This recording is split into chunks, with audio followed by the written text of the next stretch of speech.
These are the worst combos you wouldn't want to use in Plants vs Zombies 2.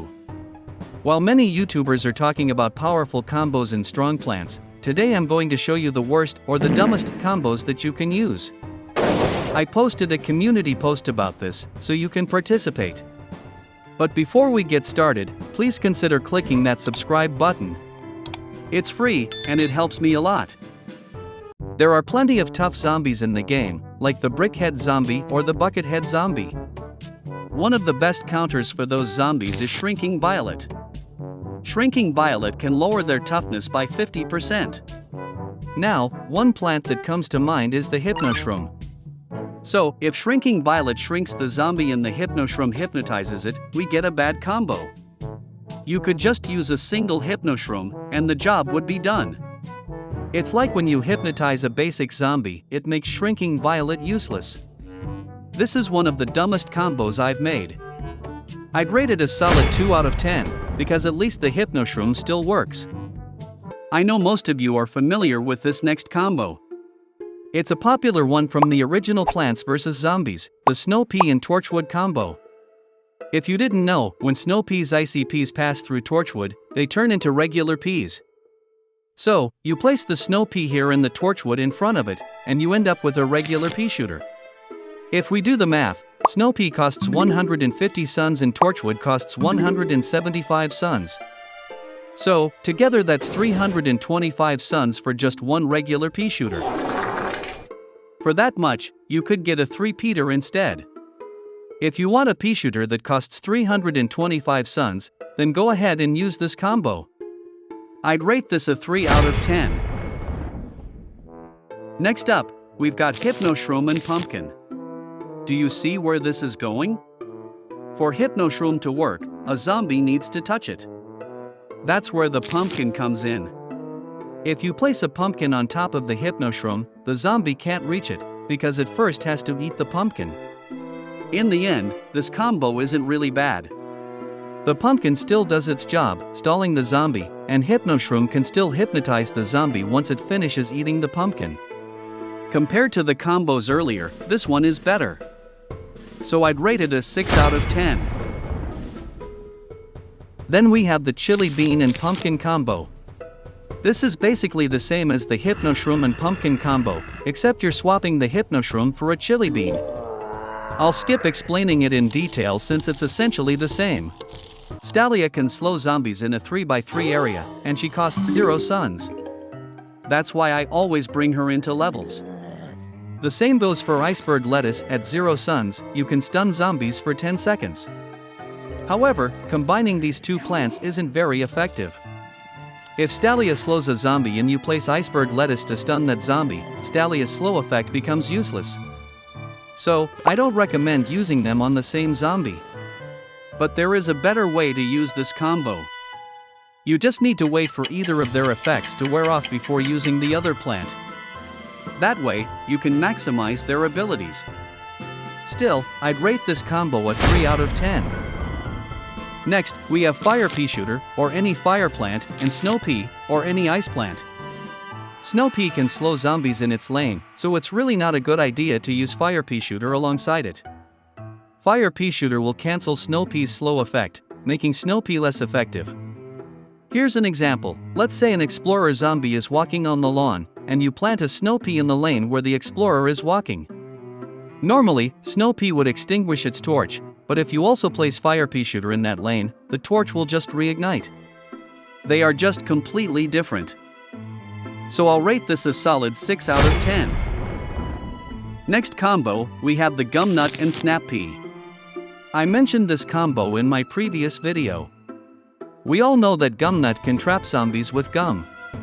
So, what makes this combo ineffective is Snap Pea. You see, when Gumnut stuns a zombie, Snap Pea cannot eat that zombie.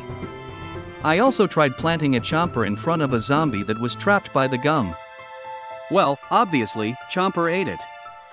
I really don't know why Snap Pea won't eat a zombie that's stuck to gum, but Snap Pea can still eat the zombie if it finishes eating the gum. So, it's not really a bad combo, because Snap Pea is just maximizing the gum. If you think about it, it really makes a good combo. When the zombie dies, the gum also disappears, but Snap Pea prevents the gum from disappearing, allowing other zombies to eat it. So, I'll rate this one 10 out of 10. This is the best combo so far. Let's just move on. For the next combo, it also includes Gumnut. That's Gumnut plus Time Warp. Time Warp is one of the most broken free plants in the game, as it can teleport all zombies in the last column of the lawn. But don't combine it with Gumnut. If a zombie is trapped in gum and you use Time Warp, all the zombies trapped in the gum can escape without eating it. The gum somehow disappears when zombies are teleported. This makes the gum useless. So, if you're bringing these two plants together, just make sure to use them properly. I'll rate this one 1 out of 10. Moving on, we have Macadamia Nut and Gloom Vine. If you didn't know, Macadamia Nut is a concealment family plant, so it can be powered by Moonflower. Macadamia Nut's normal form is just like a regular walnut, and when boosted, it turns into an Endurian. Gloom Vine can also boost any concealment family plant, including Macadamia Nut. But it's not really a good idea to combine these two. You see, when Macadamia is boosted by Gloom Vine, the zombies will eat Gloom Vine first instead of the Macadamia Nut, making the boost essentially useless. I'd just use Moonflower for it. All of the vines are usually eaten first before the plant inside of them. So, I'll rate this combo a 2 out of 10. Next, we have Moonflower and Citron. I know many of you are familiar with this one. Just place Citron next to Moonflower. At first, it may seem like a perfectly normal combo, but can you guess what's wrong? Well, if you place another Citron on a different tile, you'll see what's going on. Let me explain. The Citron next to the Moonflower somehow has a lower firing rate than a Citron that isn't planted next to Moonflower. This combo just makes Citron weaker, but it's not as bad as the previous one. I'll rate this combo a solid 5 out of 10. Moving to the next combo, we have Puffshroom and Intensive Carrot. This one doesn't need much explanation, but I'll give you some context. Puffshroom costs only 0 sun, so it's basically spammable. If you combine it with Intensive Carrot, you're wasting 100 sun and 20 seconds of cooldown time for the Intensive Carrot. I don't really know what to say if someone uses this combo. This combo definitely deserves a 1 out of 10.